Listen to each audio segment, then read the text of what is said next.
అందరికి praise lord. కొన్ని దేవుడి మాటలు ధ్యానించుకుని దేవుని ఆరాధించుకున్నాం. కీర్తనలు 84వ కీర్తన 4 నుంచి 7 వచనాలు. నీ మందిరమునందు నివసించువారు ధన్యులు, వారు నిత్యము నిన్ను స్తుతించుదురు. నీ వలన బలమునందు మనుషులు ధన్యులు, యాత్ర చేయ మార్గములు వారికి అతి ప్రియములు. వారు బాకాలోయలో బడి వెళ్ళుచు దాన్ని జలములుగా చేయుదురు, తొలకరి వాన దానిని దీవెనతో కప్పును. వారు నానాటికి బలాభివృద్ధి నందుచు ప్రయాణము చేయుదురు, వారిలో ప్రతి వాడును సీయోనులో దేవుని సన్నిధిని కనబడును. ఈ లేఖనం పక్క మనం చూస్తున్నట్లయితే మరి బాకా గురించి ఇక్కడ మాట్లాడుతూ మనం చూడొచ్చు అన్నమాట. అంటే బాకా అంటే అది లోతైన స్థలముగా అంటే పిలువబడుతుంది.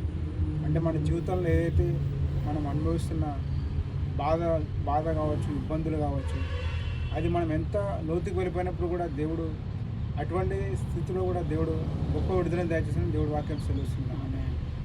అక్కడ చూసినట్లయితే బాకాల వాళ్ళు వెళ్ళుచుండగా జలములుగా చేయుదురంట దేవుడు.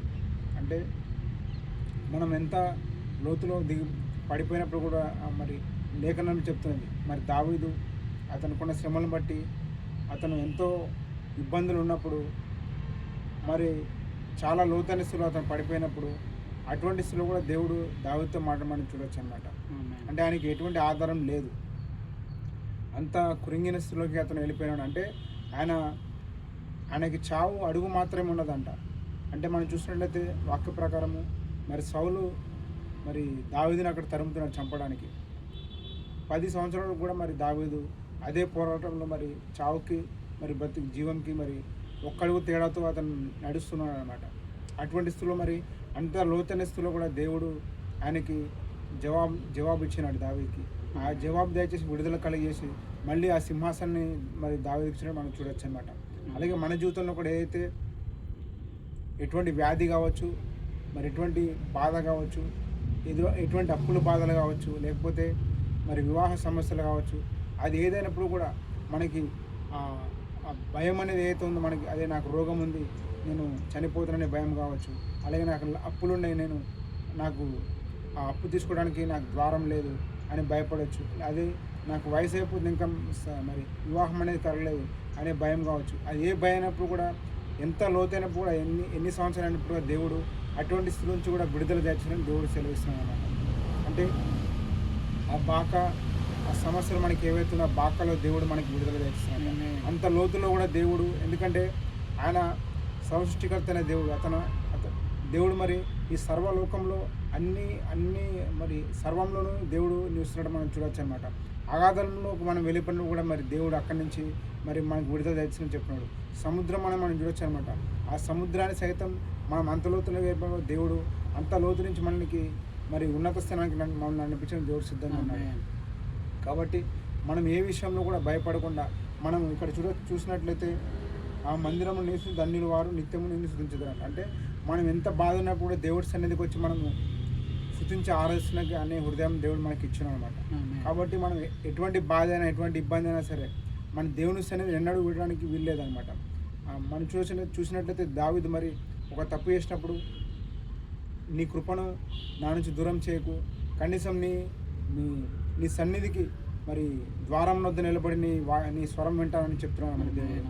కానీ మనకి అటువంటి అంత ఇబ్బంది కాకుండా మనకి పరిశుద్ధాత్మని దయచేసి యేసే రక్తం ద్వారా మనకి మరి దేవుని సింహాసనానికి ముందుకు వచ్చే మరి భాగ్యాన్ని దేవుడు ఇచ్చినాడు. కాబట్టి మనము ఎటువంటి ఇబ్బంది, ఎటువంటి బాధ ఉన్నప్పుడు కూడా, ఎటువంటి సమస్య ఉన్నప్పుడు కూడా మనం ఎక్కడ వెనుకడికి వేయకుండా దేవుని సన్నిధికి అనుదినము మనం వచ్చి మరి ఆ విడుదల మనం పొందుకోదాం గాక. ఈ లేఖనములు ప్రతి ఒక్కరి జీవితంలో నెరవేర్చుకోండి గాక. భయము లేదు, దిగులే లేదు, నా జీవితమంతా ప్రభు చేతిలో, నిరాశ నన్నెప్పుడు ముట్టలేదు, నిరీక్షణతో అనుదినం సాగెదను. యావే నీవే నా దైవం, తరతరముల వరకు, యావే నీవే నా యుగ యుగముల వరకు నీవు కొనుకావు, నీవు నిదురపోవు. ఇశ్రాయేలును కాపాడువాడు నీవు కొనుకావు, నీవు నిదురపోవు. ఇశ్రాయేలును కాపాడువాడు.